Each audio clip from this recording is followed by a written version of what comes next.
Laurent Barry rentre chez lui après sa journée de travail. Malheureusement, il va faire la macabre découverte du corps sans vie de sa femme. Elle s'appelle Valérie et elle gît dans une mare de sang. Elle a été poignardée à 13 reprises. Si au début, les enquêteurs privilégient la piste du cambriolage qui aurait mal tourné, l'enquête va prendre une toute autre tournure. Pour tout savoir sur la triste et mystérieuse histoire de Laurent Barry et sa femme Valérie, lançons-nous maintenant dans la vidéo.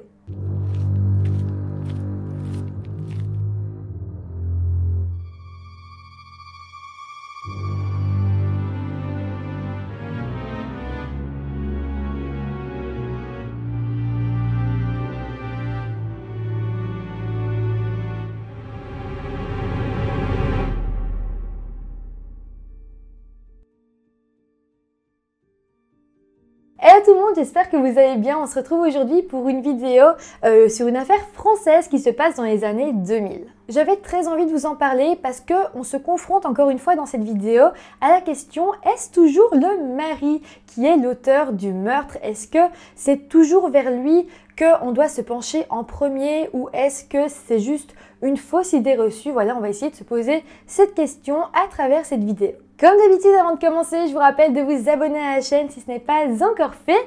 Et maintenant, allons-y. Laurent Barry, 35 ans, et Valérie, 38 ans, sont mariés et vivent en France, à Lannion, dans la région de Dijon. Laurent est éleveur de volailles et Valérie est aide-soignante. Elle est vraiment passionnée par son métier et elle est décrite comme une femme épanouie dans sa vie en général. Elle est sympathique, joviale, sincère et généreuse. Valérie est aussi une femme de caractère, elle dit souvent ce qu'elle pense et elle ne se gêne pas vraiment pour ça, mais c'est vraiment une bonne personne. Valérie et Laurent s'étaient rencontrés en 1997. Et au moment de leur rencontre, Valérie avait déjà un fils de 7 ans et Laurent avait lui déjà 2 enfants de son côté. Lors de leur rencontre, c'est Laurent qui avait fait le premier pas. Il l'avait trouvée super belle et était tombé directement amoureux d'elle. D'ailleurs, c'est une anecdote mais c'est vraiment mignon. En fait, il disposait des fleurs sur la voiture de Valérie avec un petit mot. C'est des petites intentions comme ça pour vraiment un petit peu la draguer pour qu'elle tombe amoureuse de lui. Les deux se sont ensuite mariés en 1998, un an seulement après leur rencontre. Et un an encore après, en 1999, le couple a donné naissance à une petite fille. C'était donc une nouvelle vie qui commençait pour la famille recomposée. Plongeons-nous maintenant dans la journée du 26 mars 2004. Il est 11h35 lorsque les pompiers vont recevoir un appel affolé de Laurent Barry. Il explique qu'il vient de rentrer de son travail pour la pause midi et qu'il a retrouvé sa femme Valérie couchée au sol dans une mare de sang dans le séjour de sa maison. Laurent semble totalement en panique, il hurle, il n'arrête pas de répéter que sa femme est inconsciente, qu'elle va mourir et à des moments il dira qu'elle semble déjà morte. Il dira aussi au secours qu'il n'y a personne et que ses chiens ont eux totalement disparu. Rapidement, les policiers et les pompiers vont arriver sur la scène de crime. Sur les lieux, ils trouveront Laurent à l'extérieur de la maison. Il est lui aussi au sol en état de choc. On remarquera aussi qu'il a du sang appartenant à sa femme sur les mains. Alors les secours vont se diviser en deux, il y en a qui vont aller vers Valérie qui est au sol pour vérifier si elle est toujours vivante ou non et il y en a qui vont rester avec Laurent parce qu'il va pas bien, il est en état de choc et il a un discours complètement incohérent. Il va se mettre à parler de ses chiens, il dira qu'il ne sait pas où ils sont mais il va rester assez flou et on comprend qu'il n'a pas du tout les idées claires. Son état va vraiment inquiéter les secours et finalement Laurent va être amené à l'hôpital à Dijon pour être hospitalisé. Du côté de Valérie, le médecin urgentiste constatera la mort dès le moment où il arrivera sur les lieux. Il va aussi constater qu'elle avait reçu de nombreux coups de couteau partout sur son corps. Une enquête pour meurtre va alors être ouverte et elle sera confiée à la section de recherche de la gendarmerie de Dijon. La scène de crime sera examinée et tout d'abord, il sera noté que Valérie était allongée sur le dos, les jambes écartées et le buste légèrement incliné. En fait, tout son corps baignait dans du sang, sauf que à cet endroit-là, près de la tête, il y avait comme beaucoup plus de sang et on se rendra compte qu'elle avait reçu un gros coup de couteau au niveau du cou, donc là où passe une des artères les plus importantes du corps. Rapidement, l'arme du crime sera identifiée. En fait, il s'agissait d'un couteau qui a justement été retrouvé à côté du corps de Valérie. C'était une sorte de gros couteau de cuisine, un couteau à viande, et la lame était encore ensanglantée. Par contre, aucun ADN n'y sera retrouvé sauf celui de Valérie, donc il y avait le sang de Valérie sur la lame. Par contre, sur le manche, il n'y avait strictement aucun ADN, comme si le coupable avait pris le couteau avec soit un tissu ou avec des gants, ou soit il l'a peut-être essuyé après, on ne sait pas, mais en tout cas, il n'y avait que l'ADN de Valérie dessus. Près du corps, on a aussi retrouvé un chausson appartenant à Valérie et l'autre sera retrouvé à côté de la porte de la cuisine, donc à quelques mètres de là. Mais aussi, dans la cuisine, 2 traces de sang seront retrouvées au sol et ce sang appartenait à Valérie. Les enquêteurs vont alors se dire qu'une lutte aurait pu commencer dans la cuisine et aurait pu ensuite se poursuivre dans le salon où finalement elle aurait été tuée.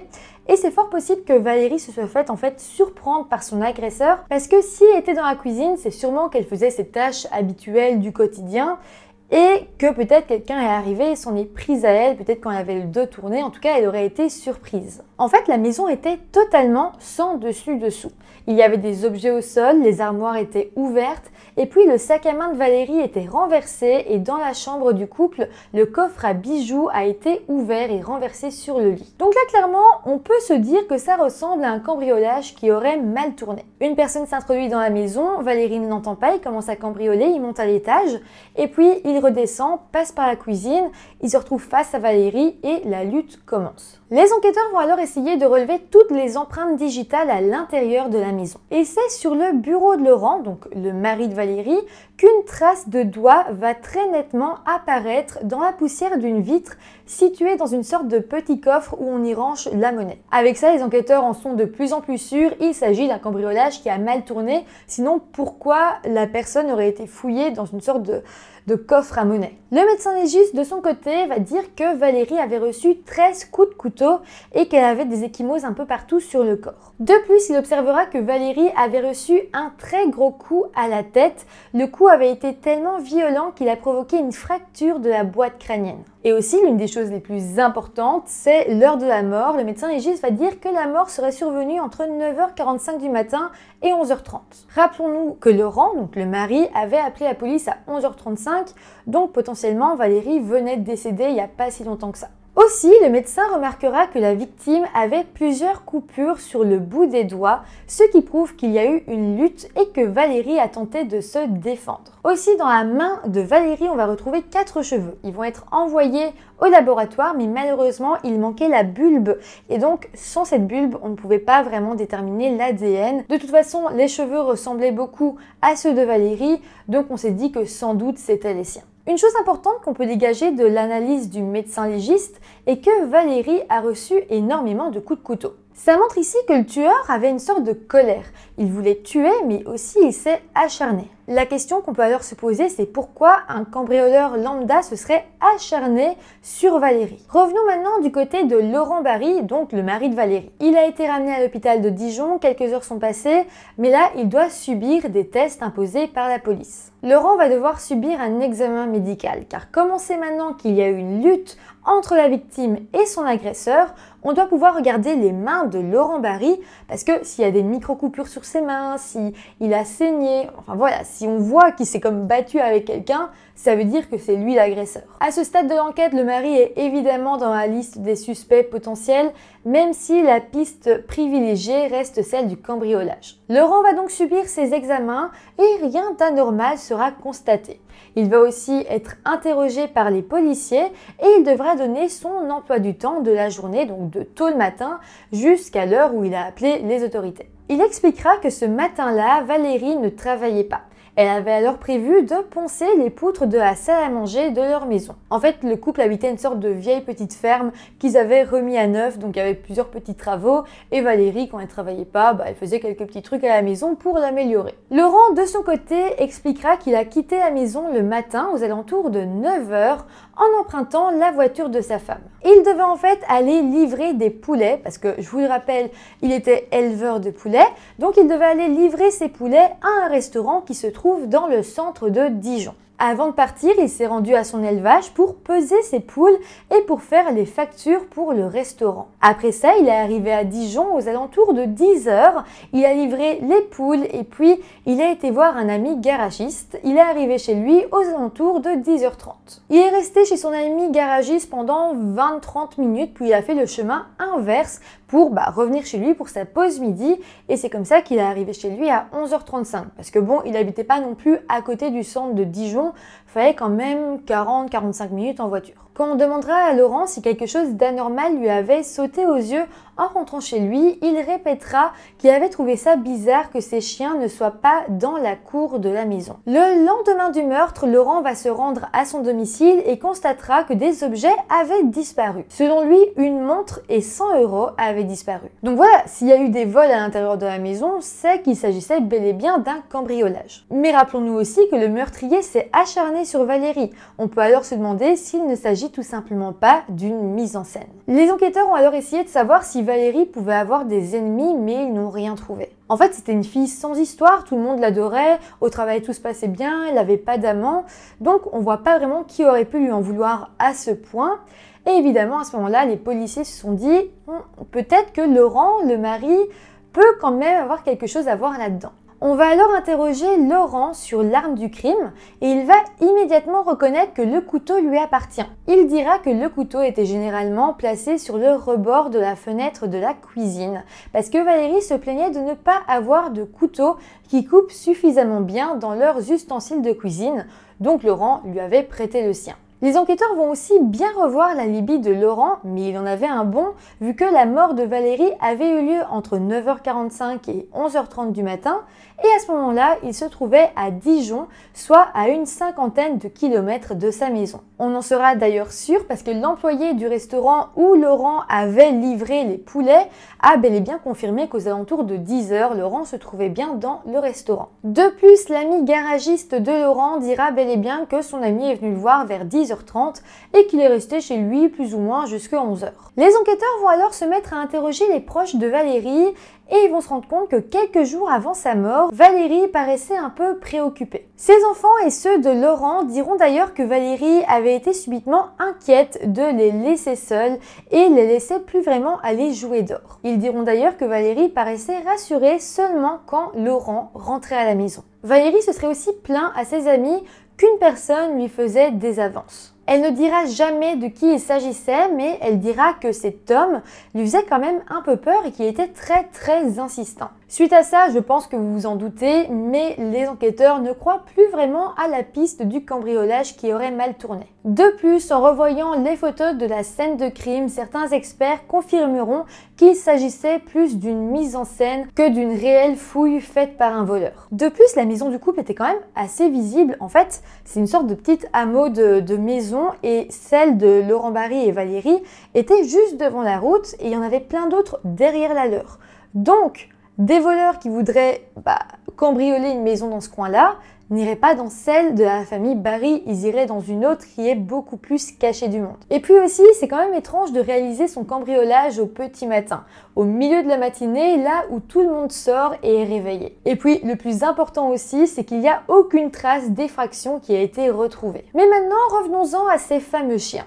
Ils ont été retrouvés un peu plus tard enfermés dans une des remises de la ferme où habitaient Laurent et Valérie. Laurent sera alors interrogé à ce sujet et il assurera que le matin, il avait laissé ses chiens en liberté dans le jardin. Mais surtout, il précise que seul quelqu'un qui connaissait réellement les chiens aurait pu les amener jusqu'à cette remise. En fait, les chiens étaient quand même assez gros et même s'ils étaient gentils, s'ils connaissaient pas la personne, ils se laissaient pas vraiment approcher et même parfois ils pouvaient mordre. On demandera alors à Laurent si lui, il a des doutes sur quelqu'un qui aurait pu en vouloir à Valérie, quelqu'un qui connaissait les chiens, quelqu'un qui connaissait la maison, et il dira que oui, il pense à quelqu'un en particulier, son ancien associé. En fait, il avait rencontré cet associé il y a 1 an et ils avaient monté ensemble un projet autour des volailles. L'associé était devenu très proche de Laurent mais aussi de Valérie, ils passaient beaucoup de temps ensemble, ils dormaient chez eux, ils passaient des soirées entières à parler de leur projet, donc vraiment c'était devenu un très gros ami de la famille. Leur collaboration avait duré 3 mois avant que les premiers problèmes arrivent. Laurent avait en fait remarqué un changement dans le comportement de Valérie. Du jour au lendemain, elle ne voulait absolument plus voir cet associé. De plus, quand l'associé venait chez le couple, eh bien Valérie se débrouillait toujours pour être partie ou pour être dans une autre pièce. Et par contre, elle restait très évasive sur le sujet. Et Laurent, de son côté, il s'est dit, bon, sans doute que mon associé l'a dragué, que ça l'a mise mal à l'aise, mais il n'a pas vraiment osé poser plus de questions. Donc on ne sait pas vraiment ce que Valérie lui reprochait, mais on peut très très fort se douter, c'était comme, elle l'a pas dit, mais on le comprenait, que l'associé avait juste essayé de la draguer et essayé peut-être de l'embrasser. En dehors de ça, d'autres problèmes vont arriver. Laurent et son associé vont commencer à avoir des problèmes financiers et leur projet va comme tomber à l'eau. Le problème, c'est qu'ils avaient quand même accumulé un peu de biens, un peu d'argent par rapport à ce projet. Et donc, ils n'arrivaient pas vraiment à se répartir leurs biens de manière équitable. En tout cas, ça marchait pas, il n'y avait pas une bonne discussion. Et ils ont décidé de ne plus se voir, de ne plus se parler. Et ça, ce fut 9 mois avant la mort de Valérie. Laurent expliquera alors que cet associé savait pertinemment bien que le vendredi matin, Valérie était seule à la maison. Il se dit alors que peut-être ce jour-là, l'associé serait venu pour essayer de draguer Valérie et ça se serait mal terminé. De plus, l'ancien associé connaissait très bien les chiens et ils étaient calmes avec lui. Il savait aussi très bien que le couteau se trouvait sur le rebord de la fenêtre de la cuisine, donc il aurait pu facilement le prendre pour s'armer. Évidemment, les policiers vont aller interroger cet ex-associé, mais lui aussi, il a un alibi. Il dit qu'il a passé la nuit d'avant chez son ex-compagne et qu'ensuite, il est reparti, mais un peu plus tard dans la matinée. L'ex-compagne sera alors interrogée et elle dira que oui, il a bel et bien dormi chez elle, mais qu'il est reparti très tôt aux petites heures du matin. Elle dira aussi que lorsque l'associé avait appris la mort de Valérie, il avait semblé un petit peu mal et il avait même dit qu'il n'avait pas d'alibi. Donc évidemment, il y a un très gros problème avec cet associé. Il paraît être le suspect idéal, mais on ne sait pas comment, on ne sait pas pourquoi, mais il va être retiré de la liste des suspects et on ne va plus jamais l'interroger. Et c'est complètement dingue parce qu'on sait que cet associé, donc qui est toujours anonyme aujourd'hui, lorsqu'il a été interrogé, il n'a pas arrêté de dire des choses horribles sur le compte de Laurent Barry et sur le compte de sa famille. Il avait en fait une véritable haine envers eux. L'associé dira que Laurent était un homme violent, qu'il avait fait l'armée et que depuis, il aimait voir le sang couler. Il dira aussi qu'avant la mort de Valérie, son couple allait très mal et était même sur le point de se finir. Donc là, c'était reparti, la police va de nouveau enquêter sur Laurent et aussi sur sa relation avec Valérie. On apprendra alors qu'en fait, l'élevage de volailles de Laurent n'allait pas très bien et c'était Valérie qui faisait vivre la famille avec son travail. Et c'est vrai que ça ne lui plaisait pas énormément. En interrogeant les proches de la famille, les amis, eh bien on se rendra compte que Valérie en avait marre de la situation et qu'elle n'aimait pas trop vivre à la campagne, qu'elle voulait déménager en ville, mais que Laurent, lui, n'avait pas trop envie. On apprendra aussi que 3 mois avant le meurtre, eh bien le couple avait eu une très grosse dispute et Laurent avait dormi dans son fourgon pendant 1 semaine. Valérie, elle, aurait appelé un agent immobilier pour chercher un appartement. Mais bon, des disputes, chaque couple en vit et souvent il passe au-dessus. La mère de Laurent expliquera elle-même que le couple avait eu difficile pendant un moment, qu'ils avaient failli se séparer, mais que après ça, ils avaient surmonté leurs problèmes et qu'ils s'étaient réconciliés. Alors oui, peut-être que l'associé avait dit la vérité, que le couple n'allait pas bien, mais ça faisait 9 mois qu'ils les avaient plus vus. Et entre-temps, Laurent et Valérie s'étaient réconciliés. Mais bon, pour les policiers, c'était suffisant, le couple n'allait pas bien et donc ils en étaient sûrs, il s'agissait ici d'un crime passionnel. Ils vont alors reprendre les analyses qu'ils avaient fait sur Laurent quand il était à l'hôpital le jour du meurtre et ils vont voir qu'en fait l'ADN de sa femme Valérie s'était retrouvé sous ses ongles à lui. Donc pour eux c'est bizarre, c'est qu'il a dû se battre avec elle, sauf que non, c'est sa femme, et puis c'est pas comme s'il avait des blessures partout, il avait juste un peu d'ADN de sa femme sous les ongles. Aussi, une petite trace de sang avait été retrouvée sur le col de son polo qu'il portait justement le jour du drame. Mais bon, ça aussi c'est pas une preuve très alarmante en soi. D'ailleurs, je vous rappelle que le jour du meurtre, quand Laurent avait appelé les secouristes, il avait été voir si sa femme était toujours vivante. Il avait été retrouvé avec les mains pleines de sang parce qu'il avait touché le corps de sa femme. Donc, c'était totalement probable qu'il s'est mis un peu de sang sur le col de son polo, mais aussi qu'il avait un peu d'ADN sous les ongles. En fait, si vous voulez mon avis, ça aurait été même beaucoup plus suspect qu'on ne trouve pas d'ADN de sa femme sur lui s'il l'avait touché. Mais bon, les enquêteurs vont alors retourner au domicile du couple dans le but de retrouver de nouveaux indices. Dans la voiture de Valérie, qui je vous le rappelle avait été empruntée par Laurent le jour du meurtre, les enquêteurs ont retrouvé une paire de chaussons appartenant à Laurent Et sur la semelle d'un des chaussons, une tache de sang appartenant à Valérie avait été retrouvée. Mais voilà, par rapport à ça, Laurent a eu une explication. La police avait laissé Laurent utiliser le véhicule de Valérie après le meurtre. Donc c'était devenu sa voiture à lui, il l'utilisait assez fréquemment. Et comme Laurent ne pouvait plus habiter la maison où il vivait avant avec Valérie, il avait emménagé chez sa maman. Mais voilà, au bout d'un moment, les policiers l'avaient quand même autorisé à revenir dans la maison pour y reprendre des affaires et pour nettoyer, parce que évidemment il y avait du sang partout et les policiers n'avaient pas fait le ménage. Laurent et sa maman avaient alors nettoyé la scène de crime et sa maman, pour pas mettre ses chaussures sales à l'endroit où elle nettoyait, avait mis les chaussons qui appartenaient à son fils. Donc, si elle nettoyait la scène de crime couverte de sang avec les chaussons de son fils, c'est pas improbable qu'on ait retrouvé du sang appartenant à Valérie sur les chaussons.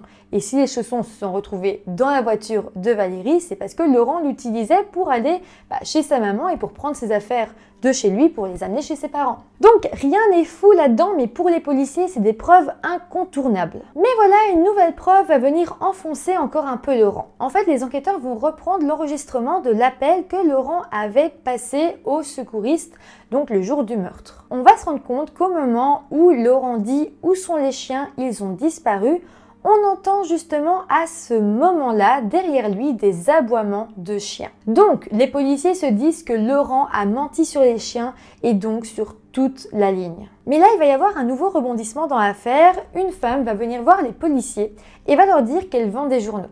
3 jours après le meurtre de Valérie, un homme qu'elle n'a pas vraiment réussi à trop décrire était venu acheter tous les journaux qui parlaient du meurtre de Valérie et cet homme paraissait vraiment stressé. De plus, cette femme qui vendait les journaux avait remarqué que l'homme avait une morsure humaine sur la main. Donc quand même, ça prouve que cet homme pouvait être le meurtrier de Valérie. Mais voilà, comme pour la piste de l'associé de Laurent, la police va un peu laisser le témoignage de cette femme sur le côté et va continuer à se focaliser sur le mari, donc sur Laurent. En cherchant un peu plus, ils vont quand même trouver des preuves qui cette fois incriminent vraiment Laurent. Vous vous rappelez de l'empreinte de pouce découverte dans le petit coffre? Eh bien, les résultats montreront que l'empreinte correspond justement à celle de Laurent. Donc, Laurent était le seul à avoir touché ce coffre. C'était aussi l'endroit où les 100 € avaient disparu. Je précise aussi qu'il n'y avait aucune autre empreinte sur ce coffre, ni des empreintes de doigts comme ça, ni des empreintes de doigts dans un gant. Il n'y avait rien. Il y avait juste ce pouce qui appartenait à Laurent et on est sûr que personne ne l'a manipulé à part Laurent parce qu'il y avait de la poussière partout. Donc quoi qu'il arrive, la seule personne à avoir ouvert ce coffre était Laurent et c'est donc lui qui a pris les 100 €. Aussi, l'alibi de Laurent va de nouveau être vérifié et les enquêteurs vont se rendre compte que les factures que Laurent aurait fait le matin du meurtre n'avaient en fait pas été faites le matin même, mais la veille à minuit. Donc le temps que Laurent aurait pris pour faire ses factures qu'il avait en fait fait la veille, c'est un temps considérable qu'il aurait pu utiliser pour tuer sa femme. Bon, par contre, il y a quand même un témoignage des voisins qui vient sauver Laurent sur ce point. En fait, les voisins vont signaler que le camion qui appartenait à Laurent et qui était situé devant sa maison avait bougé dans la matinée. Comme c'est Valérie qui le conduisait, ça ne pouvait donc qu'être qu'elle qui s'en était servie. Le camion avait bougé dans la matinée vers 10 h. Donc au moment où Laurent était bel et bien au restaurant, parce que là on a confirmation. Donc même si Laurent a menti par rapport aux factures, Valérie est encore vivante à 10 h du matin. Donc son alibi reste confirmé. Par contre, la montre de valeur que Laurent avait déclarée comme étant volée le jour du meurtre va être retrouvée, dissimulée dans un carton chez ses parents.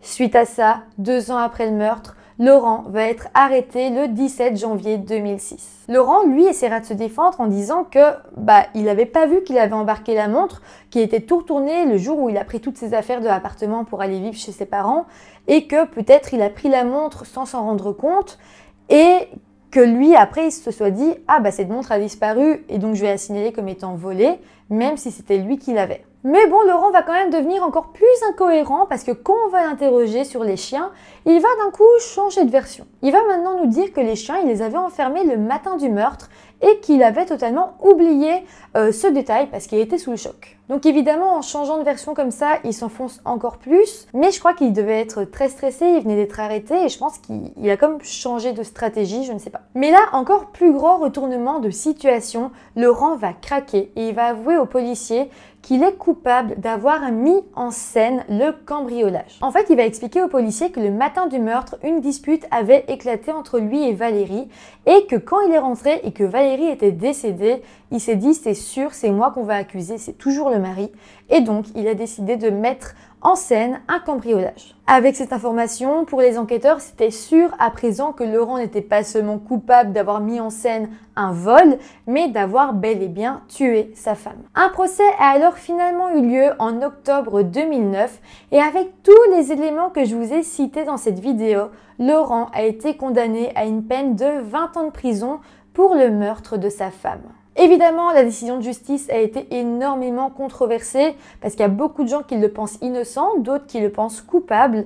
Et donc aujourd'hui, il y a beaucoup de mouvements de contestation, des gens qui essayent de le faire sortir de prison parce qu'il y est toujours au moment où je tourne cette vidéo. En tout cas, c'est comme ça que se termine cette affaire, cette histoire. J'espère que ça vous aura intéressé. Dites-moi vraiment en commentaire ce que vous en pensez. Ça m'intéresse tellement de savoir si pour vous, Laurent Barry est coupable ou non. Et dites-moi si vous pensez que c'était une bonne idée de se dire dès le début, ça doit être le mari et de vraiment chercher des preuves contre lui parce qu'au final, quand on cherche, on trouve.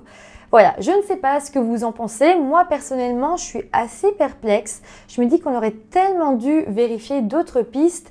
Et c'est vrai que il n'avait pas vraiment d'échymose sur les mains, de griffures, etc. Donc, peut-être que c'était pas lui, surtout qu'il avait un bon alibi. Mais je me dis aussi, peut-être qu'il aurait pu payer quelqu'un pour le faire. Ça, c'est aussi une autre possibilité. Donc voilà, je ne sais pas, dites-moi en commentaire ce que vous en pensez, n'hésitez pas à me mettre un petit pouce en l'air si ça vous a intéressé et moi je vous retrouve très bientôt pour une nouvelle vidéo. Bye!